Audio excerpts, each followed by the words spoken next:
There we are. Good evening and welcome along everyone to the show. On time for a change. It's not the late trippers of a Monday night. I nearly said it's Tuesday night. That was going back in time. And we have a special show tonight with the match ahead of Real Madrid tomorrow.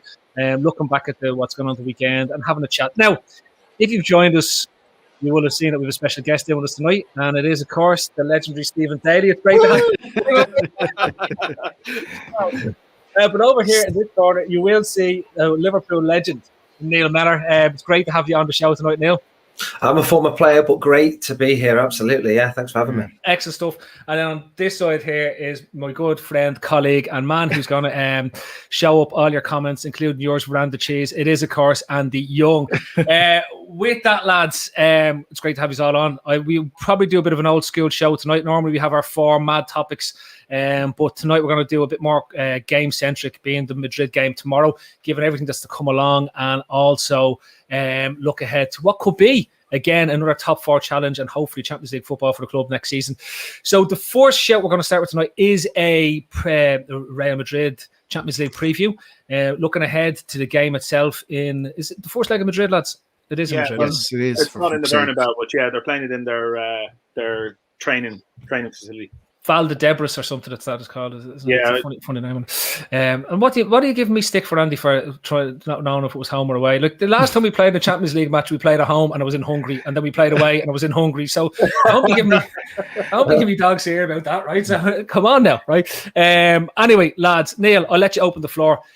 Thoughts heading into the game. Have you done any recce on the Madrid team, given that you are a professional at this game? And how's the general mood as we head into this big match against Real Madrid? I'm looking forward to it. We're all looking forward to it, aren't we? I think it helps on the back of that decent result at the weekend. We're never sure how the lads would come back after the international break, but came back okay, came back healthy. And obviously Jota came off the bench and made a big difference in the game against Arsenal. So looking forward to the game, full of health. I just wonder about Real Madrid. Now, we think about Real Madrid as a top side, and they've not really been at it this season, but they are such a dangerous opponent because the quality they have, the experience they have, they're on a good little run themselves. All of a sudden, they're challenging for the title in La Liga themselves. But with Ramos out, and we know what happened with Ramos, don't we, last time we met? We don't really want to go over that. But he's a massive, massive loss for them if he doesn't play. I know they said he won't play, but until I see the team sheet, I will not believe it until he's not on that team sheet. So that'll be a big blow for them. They've still got Benzema, who seems to be the main man for them this season with goals and a threat. So we will have to be mindful of that. But I'm looking forward to it. Stevo. Yeah, I think, as Neil said there, Ramos, if he is out, it's a big boost for us. He just, look at the goals he scored for them in the Champions League. Never mind the difference he makes to the defence as well.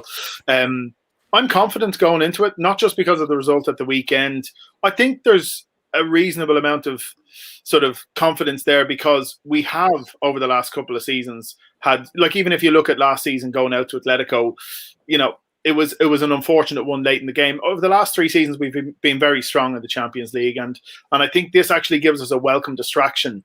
Albeit our league form has improved over the last few weeks. I even when it wasn't great, I was feeling, and I was talking to you, Phil, separately, saying I think this could be a great year for a run just to get their minds off the poor league form. So yeah, I'm confident. I think if we can score a goal away from home and take it back, I'd be happy enough. If that's a 1-0 win, a 2-1 win.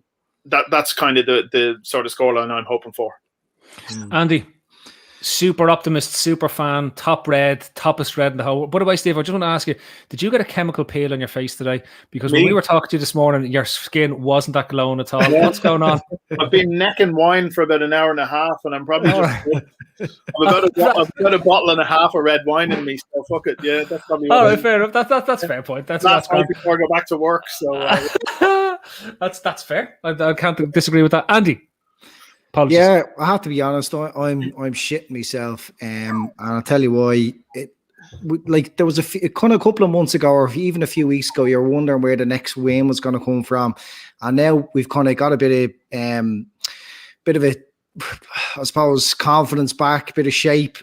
Football is becoming important again, and it's the stakes are high again. There's a trophy there that you're starting to believe they might actually win. And I have to say, I'm shitting it. When we were talking about the draw and who we were going to get there a few weeks back, and everyone was saying, "Oh, I'd like Real," and just my mind wasn't at it. Wasn't really thinking about it because you're jumping in and out of football at the moment, the way things are. But everybody was saying that Madrid would be an easy opponent, and we got drawn them. And I'm just looking at them now, their form. They've practically won all their recent games.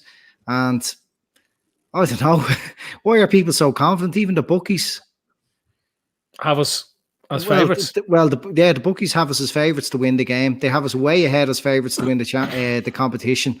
It's a game of football. And look, if we were going back to a packed Anfield in a couple of weeks' time, I'd be a hell of a lot more confident. But this is a tall order, this game. I think if we get through this one, we'll go all the way. I did a bit of research for a change on our opponents. Normally, I don't pay any attention to who we're playing against or pay attention to us. But however, I did do some research on the opponents.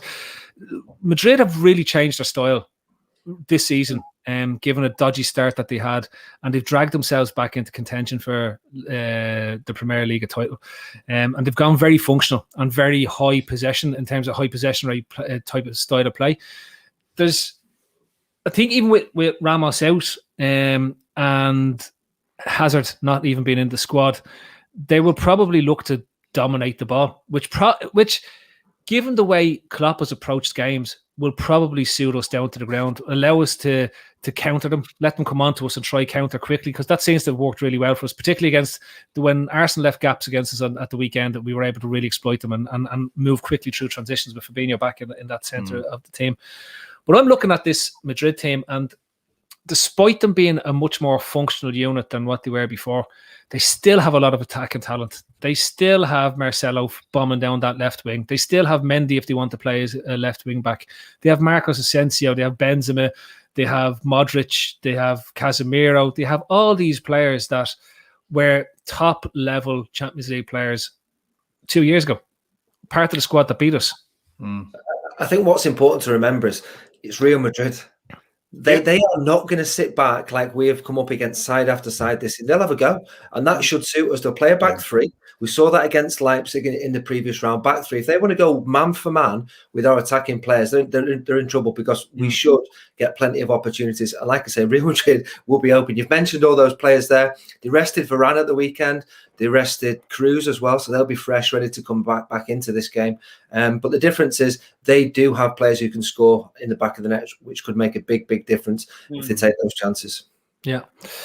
Stevo, from our point of view, looking at us as a team, right, then what we've learned over the last few weeks, was there a sense going into this game that we did actually rest a couple at the weekend? I'm thinking of Gini, I'm thinking of even potentially Keita, who tends to play well in these games, and offers us something different through that midfield as well. You look at Jota, didn't start the game. He started Bobby, Salah and Mane.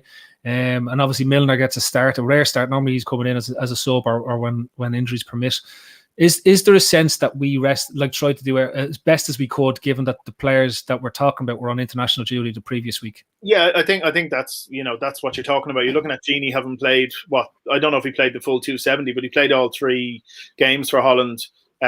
Jota the same, and both heavily relied on by their countries. So yeah, it probably made sense if they were coming back, whatever it was, Thursday, only just settling in. When Klopp had the chance to work with the other players, the Brazilian lads, you're looking at Milner in midfield, and you're saying, yeah, listen, it gave him a chance to set up shape and whatever else he wanted to work on while they were away. I don't think it was necessarily with one eye on the Madrid game. It probably was around freshness and going into Arsenal. And I really do think he's treating one game at a time at the moment. But listen, it'll have done us no harm that they were able to come off the bench rather than start that match, play 30, 35 minutes. I expect both of them to start tomorrow night, and think we'd be mad not to. I think, yeah, I would expect Bobby to drop to the bench, and I'd expect Milner to drop to the bench. Yeah. Neil, you do all that statsy stuff on LFCTV. I do watch it, and I'll be going, look at him doing all that statsy stuff. That's impressive. We normally have a big board and all to do it on. You're like, it's all great. Put out of the ball. Now let's see how good you are without your big board. Well, come here. Looking at our team and looking at the way we set up, how important is Fabinho for us in this game as a midfielder? Because it looks like we're a team transformed since he went back in there. I think he's been brilliant, hasn't he? He's played centre half for the majority of the season. I think we've missed him in midfield. I think him coming back into midfield has given us more balance in the team. And I think it's helped other players. I think we're seeing more from Thiago as well, with Firmino in midfield. I think it's helped the centre halves. I know Kabak and Nat Phillips have had a little bit of a partnership with him in front. The protection has helped them. There's no doubt about that. And also the attacking players, because they know we're winning the balls in the counter press quicker, so we can get the ball quicker to them. So I think that's given them confidence as well. Fabinho in our midfield, we are a better side. So I also think he benefited, and we will, because he never went away on international duty. So I think that was a huge boost for us. Firmino as well, he will be fresh. I think it's a big decision for Jurgen tomorrow. I know a lot of people are thinking Jota will come back into the side. I'm not sure. I think that's a big call from the manager. That's the only one I think he'll be unsure of. Gini will come in, I think, for Milner. But don't forget, in the first leg away at Leipzig, I know Jota was injured, but Firmino started that game. We got a 2-0 away win, and I thought the front three combined really well together. So I wouldn't be surprised if Firmino did start. But Jota is the man in form. Firmino is the experience. So we'll see what he goes with. Andy, from your point of view, looking at that mid, who would you go in the midfield for us? Given that the likely midfield for them is going to be something of a Modric, Cruz, probably Casemiro set up in terms of a three that they're going to put in midfield. What's our best combination to either smother them or being able to just hold off and then play quick transitions through them? Well, I think the midfield picks itself. At the moment, Thiago has to play. Fabinho has just made such a difference to the team since he's moved back in the midfield. He was quality when he played as a centre-back, but what we gave up in midfield was just detrimental to how we play. So having him back there is so important. And then Wijnaldum, he's always massive in Europe. His experience and the way he plays the game, I think it's an absolute must that they play three.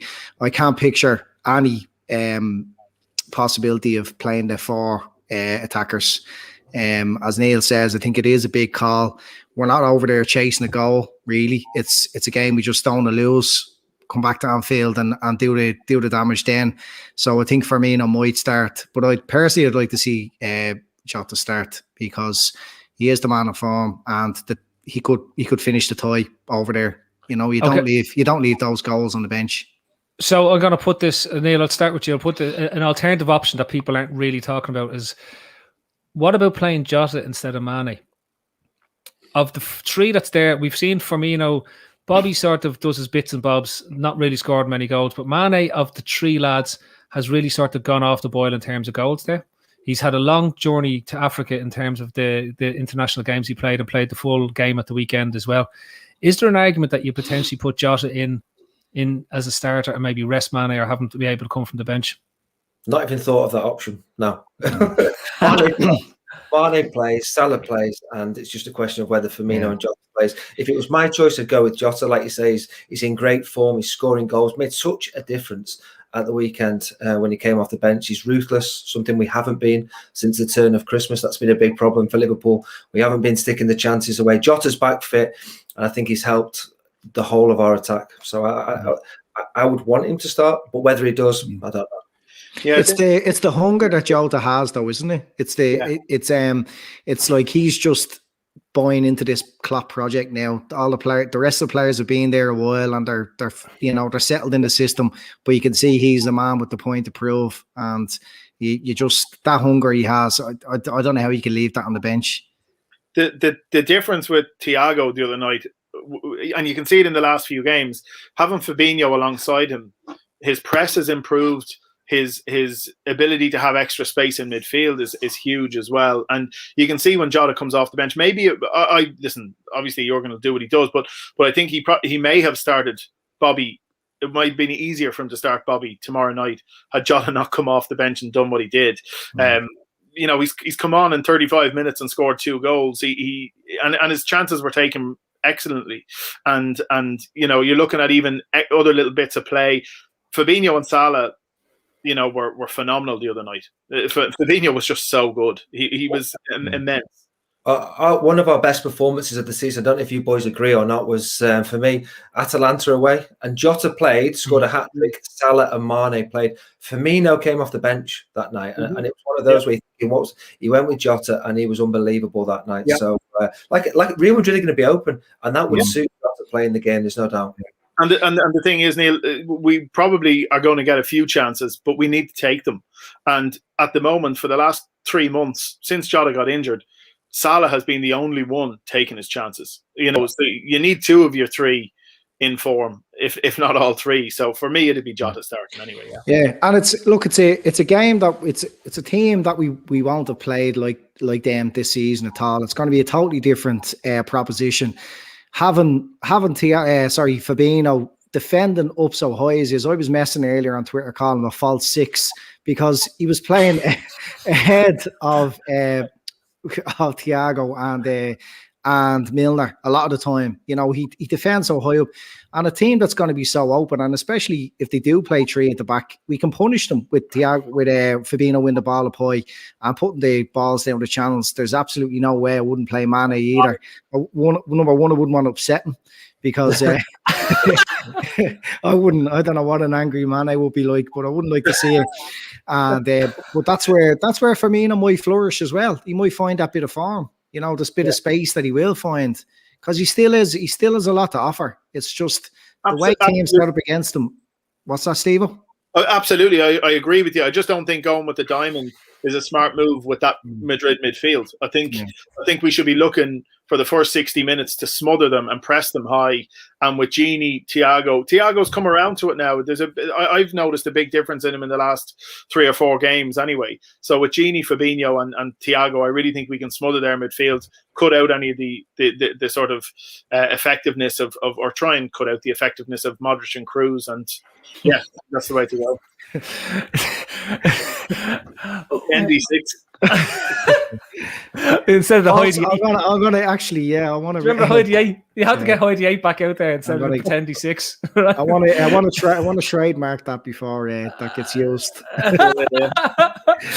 Yeah, Neil, if you can use Heidi 8 on any show, we'd be really impressed. Andy will love you for the rest of his life. Or pretending anything. Yeah, pretending 6.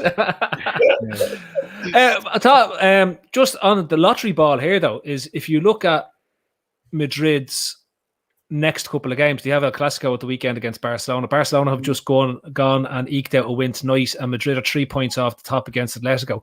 To get their noses ahead of Barcelona and really have a go at Atletico for the run-in, they want to go and beat Barcelona at the weekend. So, lads, if we were in a race with City at the moment, a real race, there would be this question we'd be having as a group of fans saying, what is the priority here? How have they got one eye to the weekend, or how are they going to manage themselves through those fixtures? So how big do we think this Champions League looks for Real, given that they look dead and buried in their league title run up until Christmas, and Atletico have had a bit of form fall off that allows the other 2 to come back at them?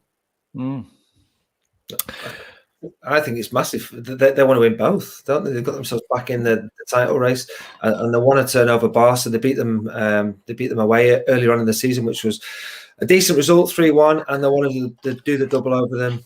Atletico having a little wobble. They feel as though they can catch them, but the Champions League is the Champions League. You know, they pride themselves on competing in that competition well and going for it. So they will be well up for both. Would we any of you lads prefer to see Sergio Ramos playing this game? I know they've said there's no revenge and no desire for revenge, but you as a player, obviously, if you had the chance to right a wrong or perceived wrong, or like even anyone who's watched the Last Dance with Michael Jordan, he used to feed, his whole career was fed on revenge and beating the people who didn't believe him or perceived the evils against him. Would Salah not relish the idea of going up against a slightly more aged Sergio Ramos and really turn a new arsehole for himself, but I may as well, so that's what I'll just use. I was going to use tear a new arsehole. Okay, I'll use tear a new arsehole. I was having a full Ron Burgundy moment there. Is that on the auto cue? It is. I'll just read it out. I think we all wanted Ramos to play, didn't we? And we could see Salah turn it on against him and score a few goals, because he never got that chance in the Champions League final. So he looks like he's not playing. But like I say, until we see that team sheet, I don't believe any kind of leaked team news. I'm not having that until we see he doesn't play in both games, because he's such an important player for Real Madrid. They will do everything they can to get him available for at least one of those games. But Salah, the form he's been in, you'd fancy him to... I might use a different phrase to what you said. Fancy him to have a good game and score a few goals against him. Stevo. I'm delighted he's out. I don't want to see the fucking side of him. I want us to be 2 or 3 goals up, and I'll happily see him in the return leg at Anfield. No problem with that. But I'm thrilled he's out. And the more players I hope Benzema breaks his fucking ankle tomorrow morning as well. Jesus. Anything, I don't care. I just want to get past them. Well, I don't hope he breaks his ankle, but maybe a positive COVID test to knock him out for 2 weeks and do me fine. Yeah. Oh, what about a Brian Harvey moment? Remember from E17 when he went in to fill up his car with petrol and he forgot to put the handbrake on and just ran himself over? Like, that's just an accident as opposed to anything bad. Yeah, so just like, over his foot. Yeah. And then just take him for one. Andy. Yeah. One last thing. Are we destined to win this match because of Alisson's moustache? Oh, yeah. Well, it's special. I mean, and I hope if we keep going in the Champions League, he doesn't shave it. Because it'd be good standing up there in the podium lifting big ears for the 7th time. He looks like moustache is special. Well, it's unbelievable. It's unbelievable. Yeah. I can see a lot of fans when they come back to Anfield having big Ronnies now just to look like that, Ali. Like the 1970s crowd of Anfield, won't it? Yeah. Did you see all the memes done up with? Remember the old yellow jersey? Was it the Reebok yellow jerseys that they came out at that time? And it was just like all the fake Scousers from the 80s in terms of what was on. They just superimposed Alisson's face onto all of them now. A whole crowd of Alisson's. But the rumor was now maybe you were close to the camp, so was it true that he didn't get his haircut all that time until he conceded a goal, and that's why he almost had like dreadlocks and everything at that stage? I don't know. I didn't hear that one, but I'm certainly loving the old Muzzy at the moment. Yeah. We can keep that all the way till we get to Istanbul, hopefully. Well, I think bringing anything back of Brucey Grovelers back into the camp has to be good, and bringing the Tash back in is definitely a step up in the levels of kills for him. Lads, taking this on to the next logical step, I probably should do predictions, but we leave predictions right to the end.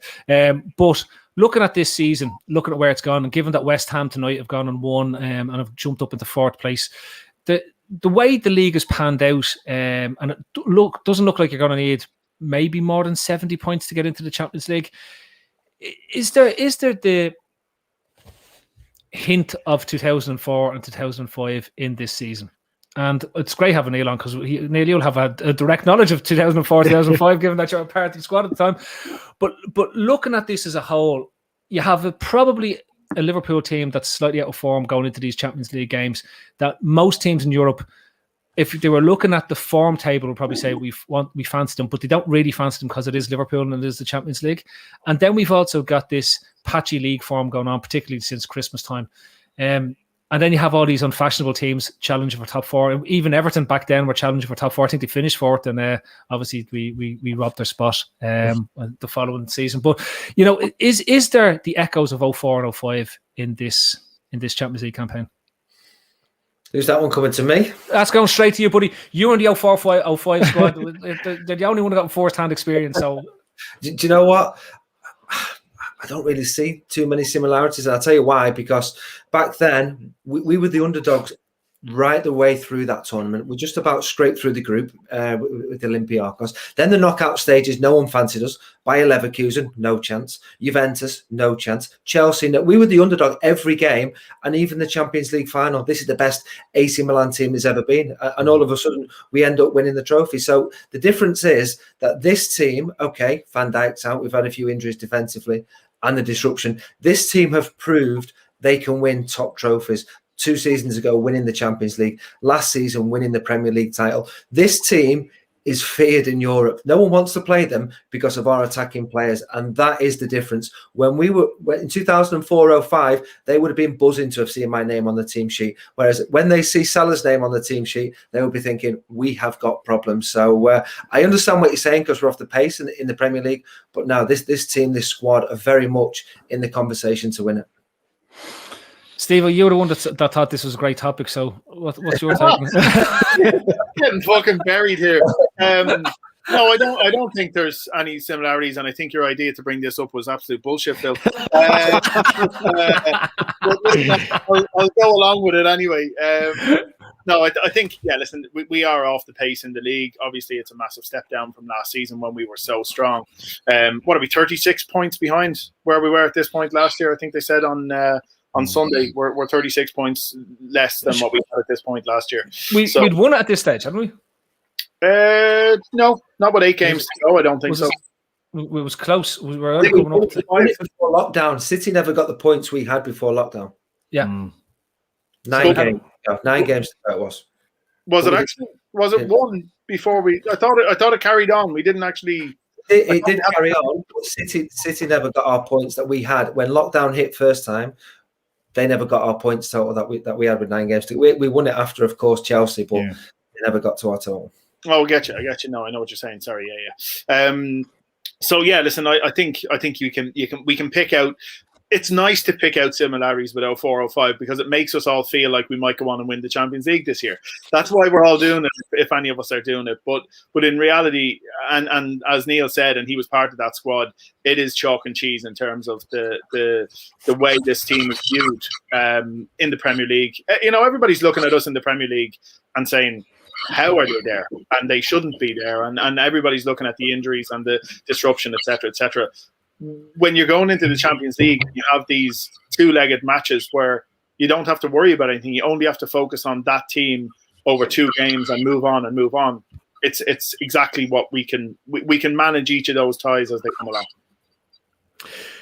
Andy, have you got, like, you love a bit of nostalgia? There has been this chat in the group about this 04-05 and the magic of Istanbul is back around this year and the whole lot.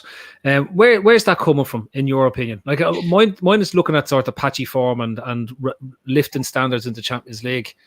Go on.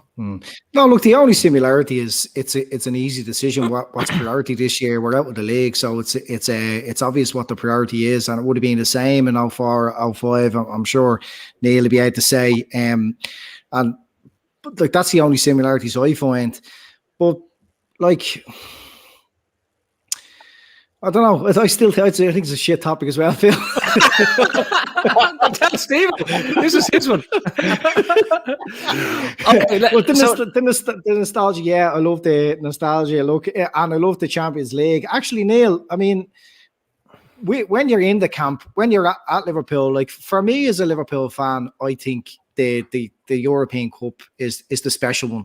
I know, going so long without winning the league, and it was long enough even at that stage when you were playing, but the Champions League, it must be just something that's even in the camp, it's a special trophy.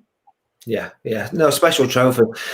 And I think what you have to remember today, boys, is that our squad, we've got a lot of sort of English lads in there, but a lot of our continental boys, Salah, Mane, this is even Jurgen, this is huge for them and their reputation. They want to win the Champions League. The Premier League's, great to them, but the Champions League's bigger because of what it does to them. It propels them to being the best if they can win the Champions League. So I think that's the big difference. Back in our time, the Champions League was huge. Of course it was. But because we hadn't won the Premier League for so long, and we weren't even close to winning the Premier League back then, so it was, we were off the pace. But the Champions League, the music, the fans, that's one thing I must say. I think you mentioned it a little bit earlier on. Not having the fans for that second leg, that's a big disadvantage for us, because I thought, I wasn't sure we could win the Champions League without the fans. I'll be honest, I was thinking it is such a huge difference to have. You think back to when we won it in 05, Chelsea, what a night that was. The fans, the difference. Even when we won it, the Barcelona semi-final, thinking, wow, how have we won that? So to win it without the fans, that's a big ask for this group of players this year. But hopefully we can. But that second leg at Anfield against Real Madrid would have been unbelievable. Yeah. Even the 3 years ago when the famous bus arrival, yeah. But I mean that game was won before the Liverpool fans carried the coach into the ground. You know what I mean? The scenes outside the art. They were rattled when you were hanging out of a lamppost booing them. That was my look alike. I was there. I just wasn't up on that lamppost like you all keep saying. We have video footage of you on Amazon Prime. Footage. That was I don't know, a brother from a different mother. Yeah, with your actual brother standing underneath it. Yeah, another brother from a different brother. But that was amazing. I mean, I just can't imagine how that must have felt for the players going into the ground. Like they couldn't see with the red smoke, and then for the oppositions.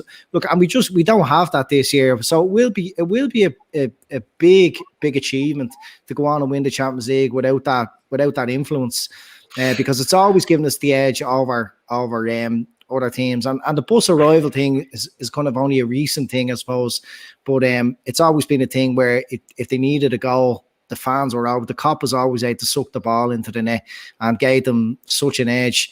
So it is going to be a massive achievement if they can go all the way. Nate, it's probably a good one to ask you on that, because you played obviously in the Olympiacos game. You scored one of the crucial goals in that run in 2005, right? And the impact of the crowd for you guys at that point. So even looking back, I think it was on the television today. I think it was on LFCTV actually. They were showing it today, and that goal, your header, and the state of the stadium after that header goes in. That's even before Gerrard scores the winner, right? It's just it's off the charts. There's people nearly falling over seats and everything in it. So as a player on the pitch, what is that like when it just takes off? Because like for us, it's mental, but like what's it like for you as a player? No, it was the best feeling, and the best atmosphere I ever experienced on the pitch that night against Olympiacos. You know what it does? When the fans are giving you that sort of support, it gives you confidence. And it's one of the hardest things as a player to have confidence. But you've got 50,000 fans supporting you, and you're looking around at Olympiacos fans thinking, they're alone. They're all of a sudden thinking their confidence is being drained. They don't want the ball because they're getting pressure to go towards the cop from us. So it was an unbelievable experience. Stevie's winner. I mean, what a winning goal that was. Carragher on the left wing. What was Carragher doing on the left wing? and then I've got a few options. I'm on the edge of the box. I can flick it on. I can take a control, maybe try and shoot myself, or lay it off. The problem is there's two players to lay it off to. One is John Arne Riise. We all know Ginger's got a good shot on him, but he's left-footed. And if I lay it off to him, that's on his right foot. 1 in 500, he's going to hit the target with. So I thought I better go with Stevie G. And as we know, Stevie absolutely rifled it in. And when you watch that goal again, I don't know if you clock it, but I stand on the edge of the box as if to give him a hug, and he just barges. He just And I was last one there. I was winded from Stevie knocking me out of the way. Yeah. How many times do people just scream at you, lovely cushioned header? It's just literally since we said you're on the show, we have about 4,000 tweets of people going, don't forget to mention lovely cushioned header. It's coming in. Yeah. Not got much of a forehead either, so you did well with the real estate.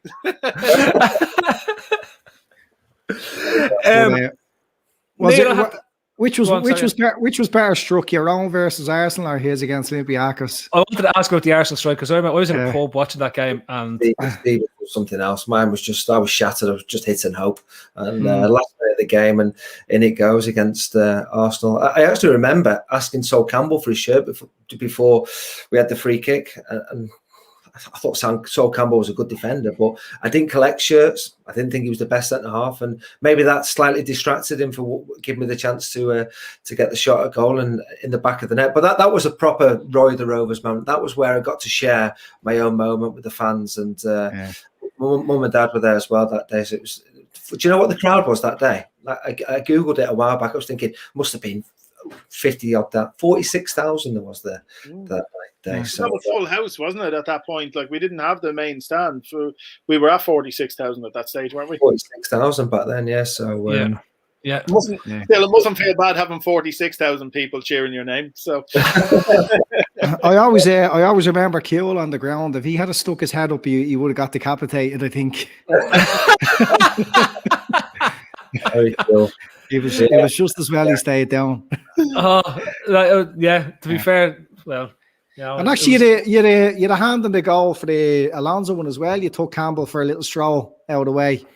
Yeah, there you go. A little bit of movement. Do you know what does me a favour? The commentators making me sound a better player than I am. That movement there, and also the lovely headers. So thank them since I've finished playing.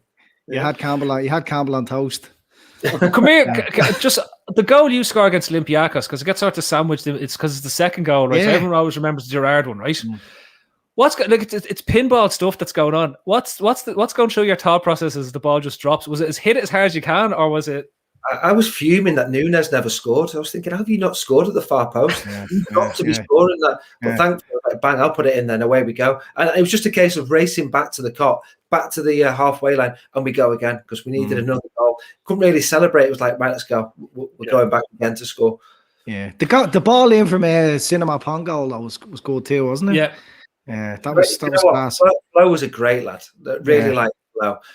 Well, I was fuming at half time because I was sub and we were 1-0 down, weren't we, at half time? Rivaldo had scored the free kick at the Cop end and we had to score 3. And for 15 minutes at half time, I was jogging on the spot, staring at Rafa Benitez to say, bring me on. And at the end, he brings Pongol on. So I was like, why are you bringing him on instead of me?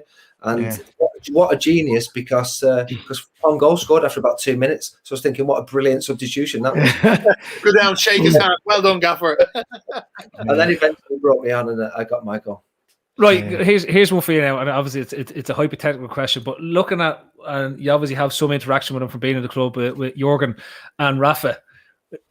Which for you is the man? Like, obviously Jurgen has done amazing things. I'll be honest with you, Jurgen for me is miles ahead of nearly anyone we've had there since Kenny in the 80s, right?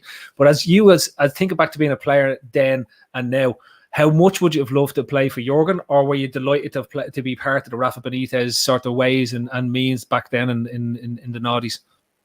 Come on, there's only one. How can I answer that question? Rafa gave me the chance. Rafa was the one who educated me a lot on tactical side of things, and I wouldn't have had the moment against Olympiacos and Arsenal without Rafa. So, and he only lives about a mile down the road, so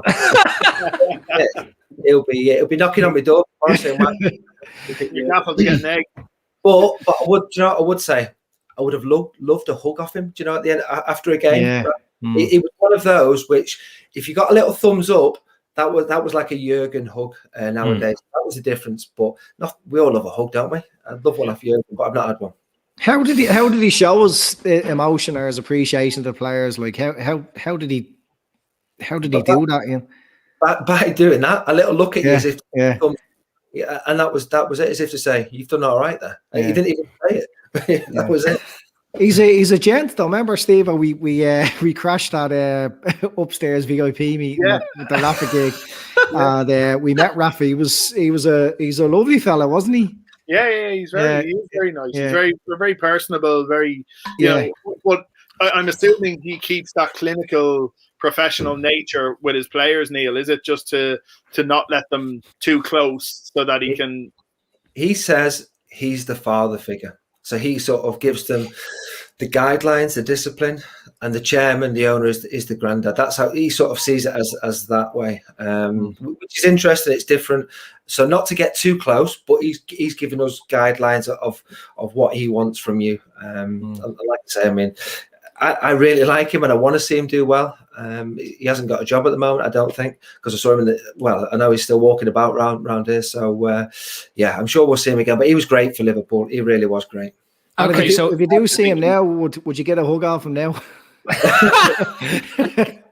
You know what? Yeah, he's actually talking more now than when he was manager. Yeah. So I can understand that though, because now it's a person-to-person relationship rather than a manager-player relationship, I guess. And back then I was young. I was scared to speak to the manager. Whereas the older you get, the more you think, well, hang on a minute, I'm not having that. I want to talk to you.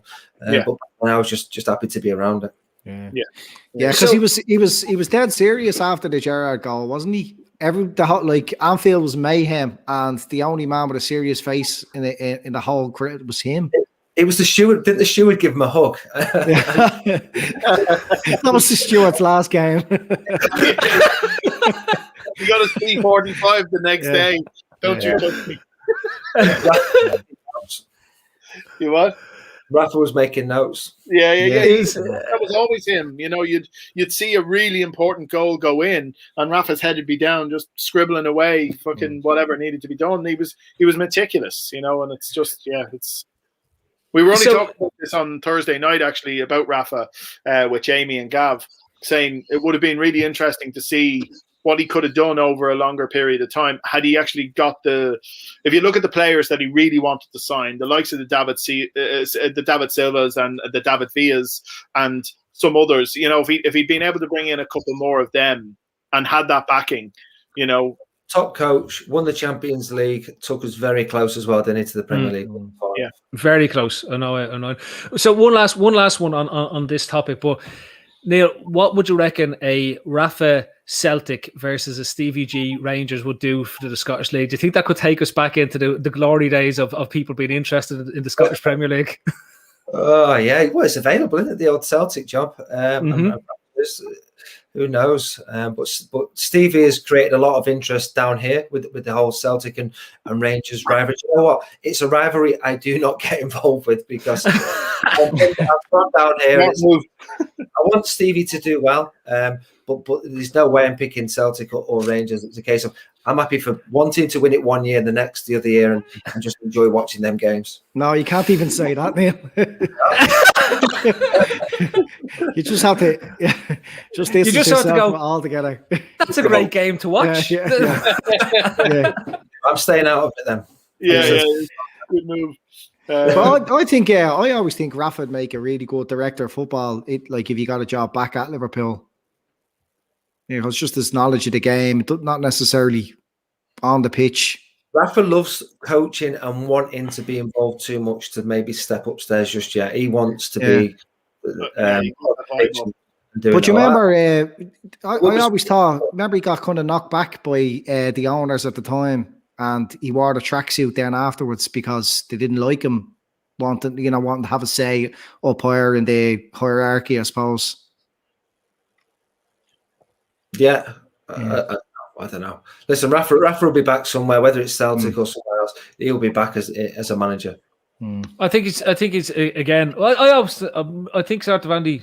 I always thought of him would have been a great sporting director at some place as well, because he seemed to be able to set clubs up. If you look what he did to the academy at Liverpool, and this is what I want to take this topic in this direction, right?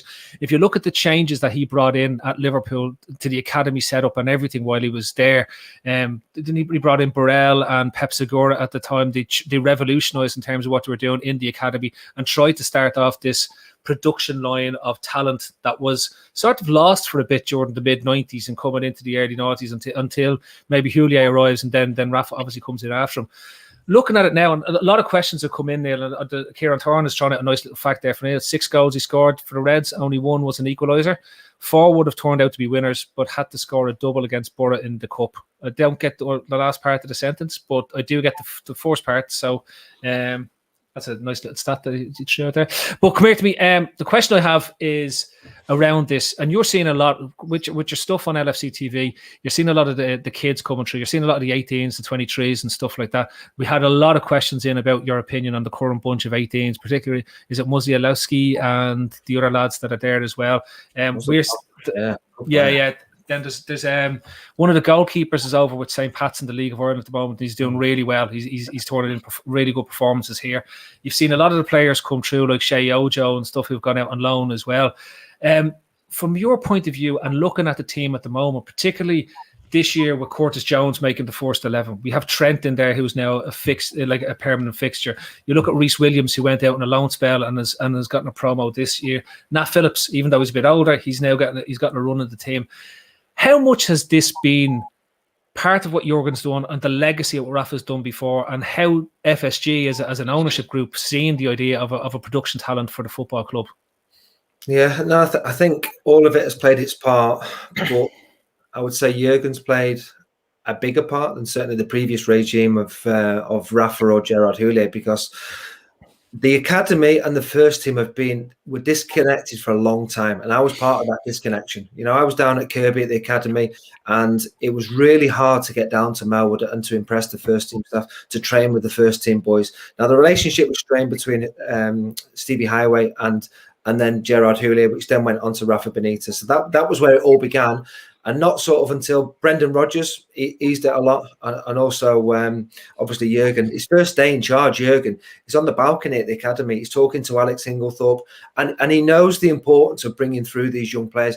Now we talk about Trent Alexander-Arnold as an established first-team player.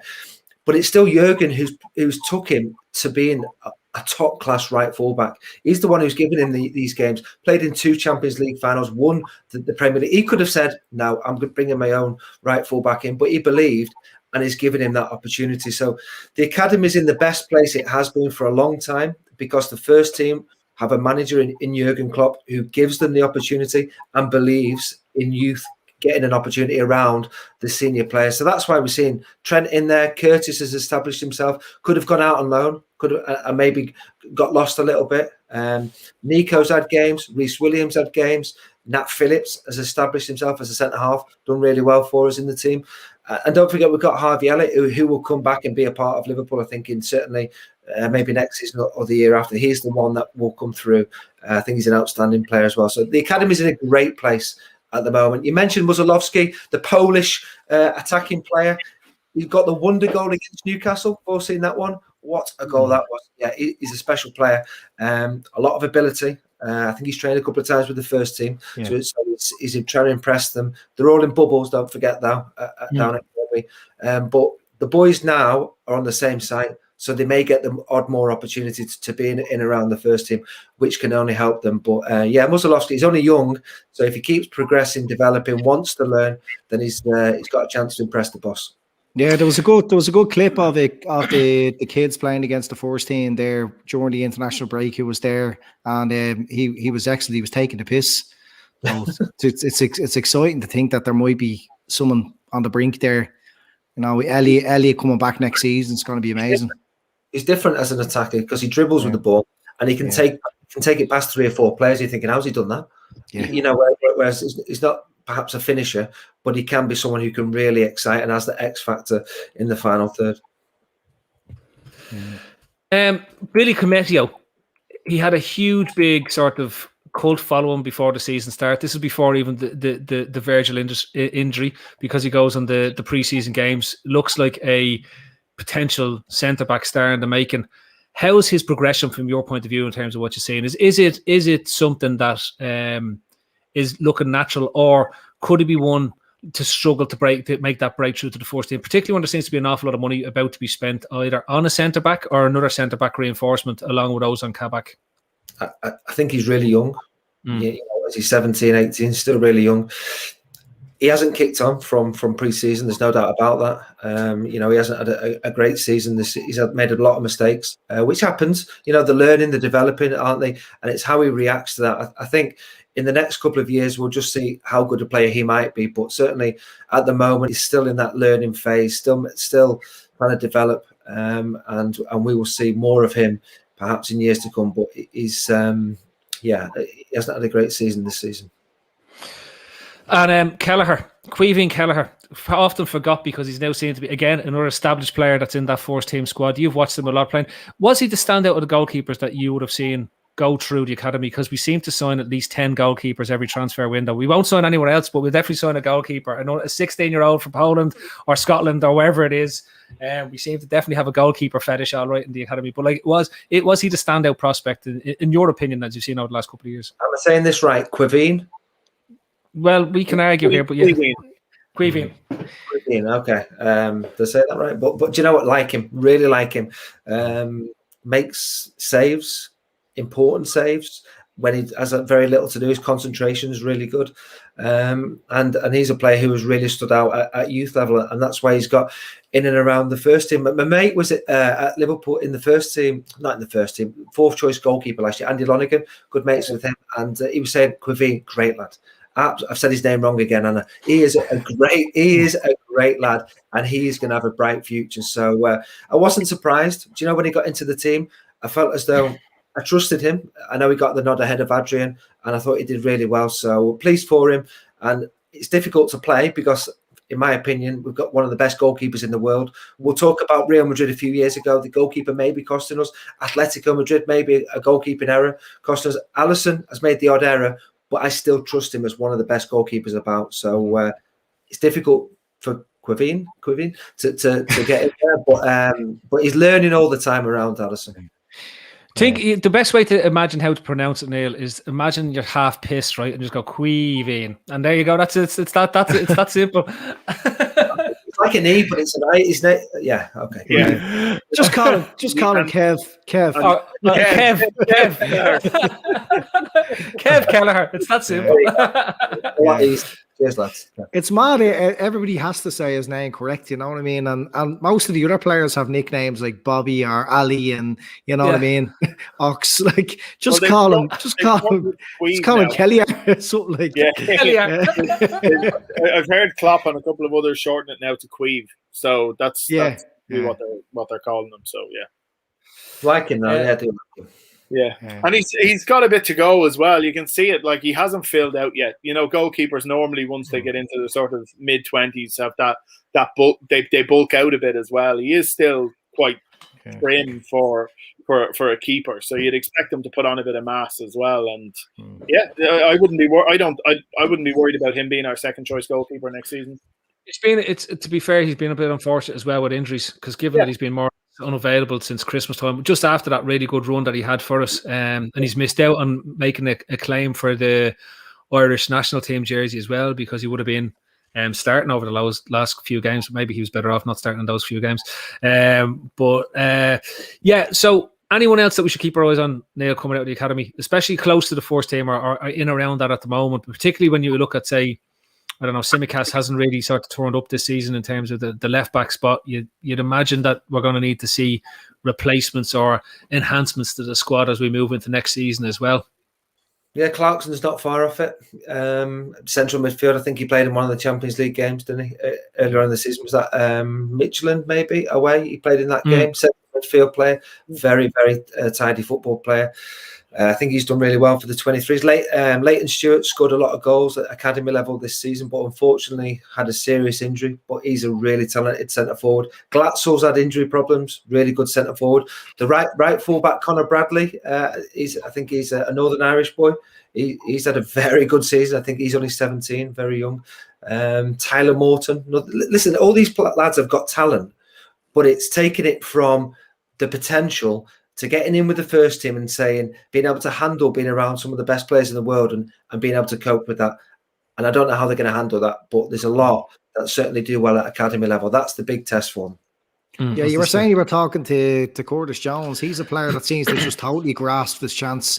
He's just blended in there unbelievably, hasn't he? Oh, what a player. Yeah. He's so good. 20. Yeah. He scored his first Youth Cup goal at 15, and so I think he really benefited from playing under Steven Gerrard, because Gerrard was manager for one season of the 18s, and I think he really was helped by Stevie in his development. Kicked on, and he's a player. Now you look at loan moves and think, what's best for a player, to go out on loan or to train every day with the best players in the world? So he's trained every day with this group of players last few years, won the Champions League, won the Premier League, and now he's played, 30 games this season? And he's an established first-team player. I think he's benefited from Ox being injured, from Keita being injured, because he's that more advanced midfield player. But he's very much a Liverpool first-team player now.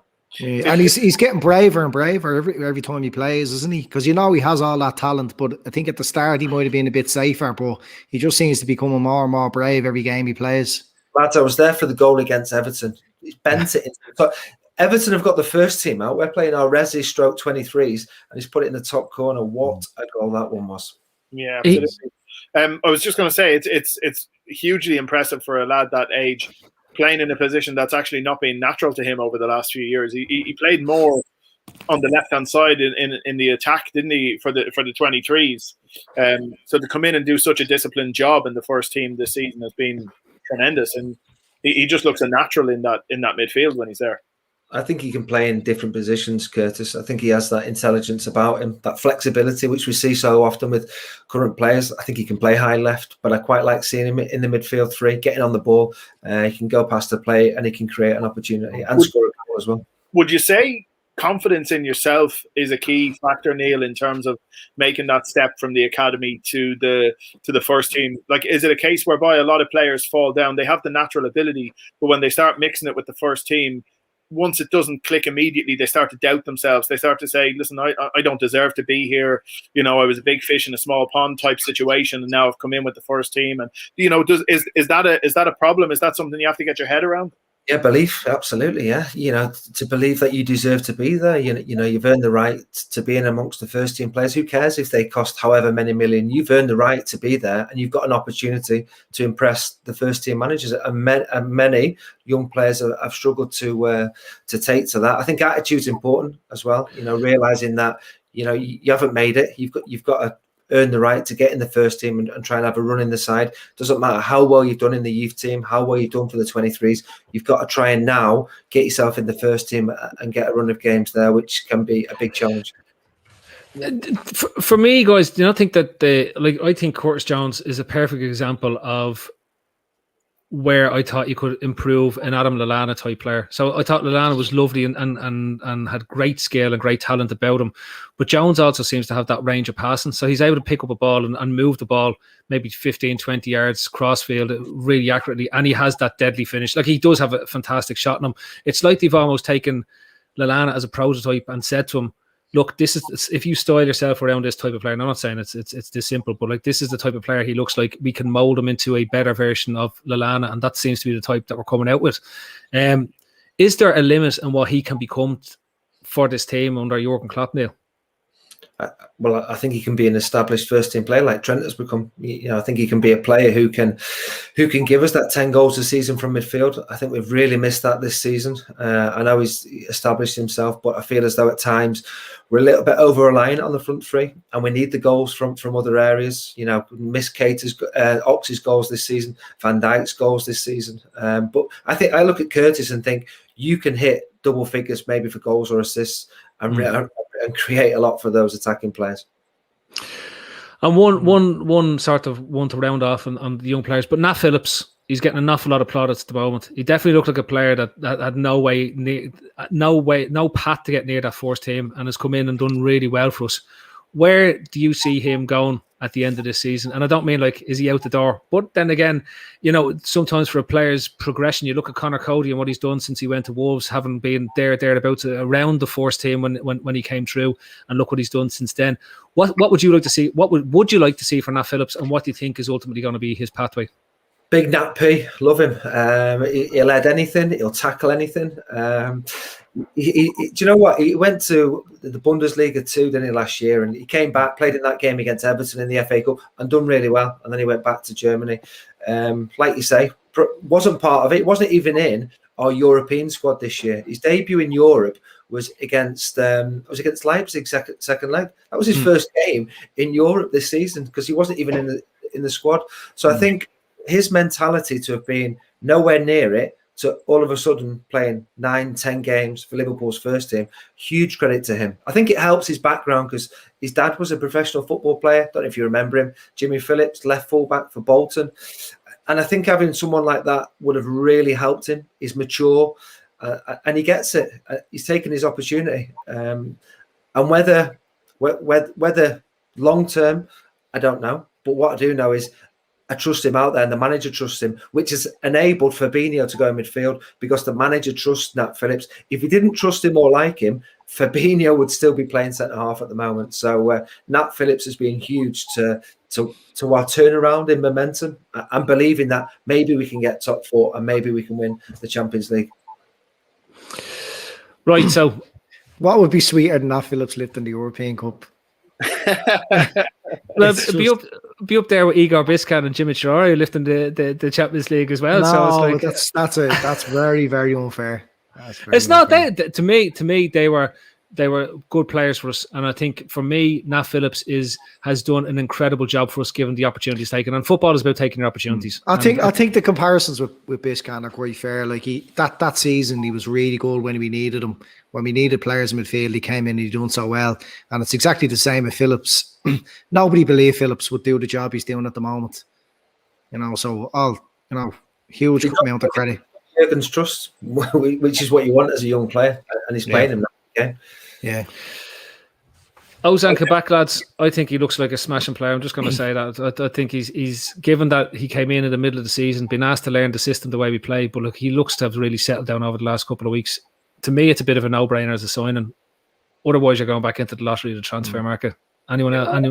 I was very harsh on him in the first few weeks because he just looked so off the pace. But him and Phillips have developed an understanding in the last few games, and I suppose if they, I'm all for us improving that area of the pitch in the summer, and I think we should be looking at somebody with some natural pace who can possibly be an upgrade on Joe Gomez, and that's where I think we should be looking at, and that might be harsh on Kabak, it might be harsh on Phillips, but if we're going to challenge City again next season, I think that's where we need to be looking at doing. We need to be pushing to improve on Gomez, or at least match that level to go alongside Van Dijk.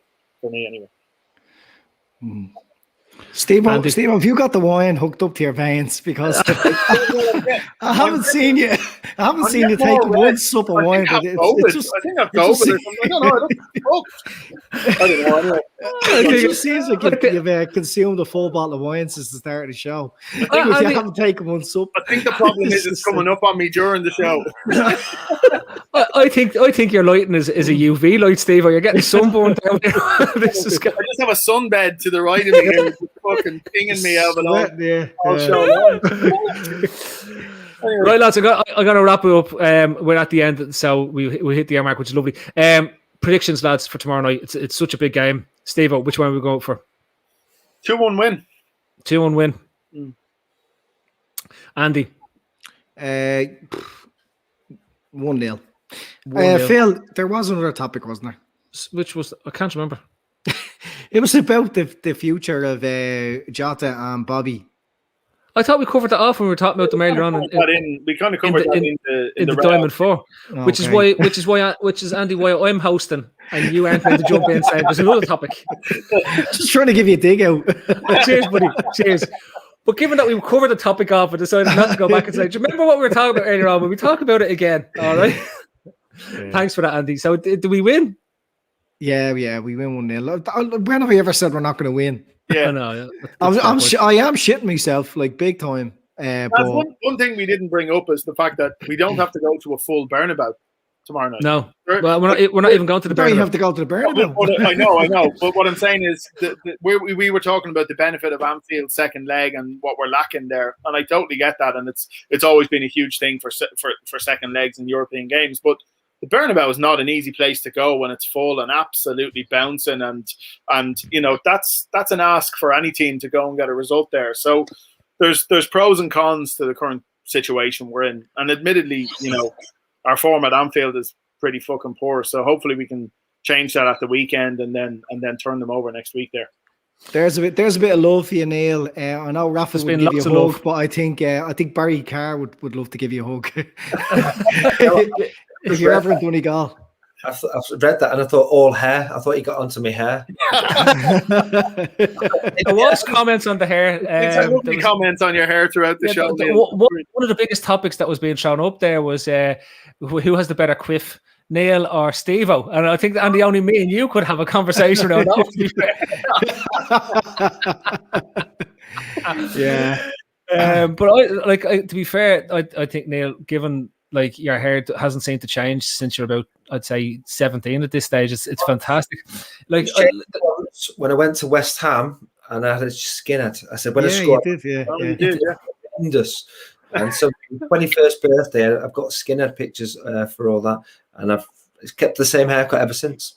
I think it's look, man. I've got like, and I've got a decent head of hair, but it is starting to disappear on me, right? And looking at yours, I've got a lot of hair envy going on there.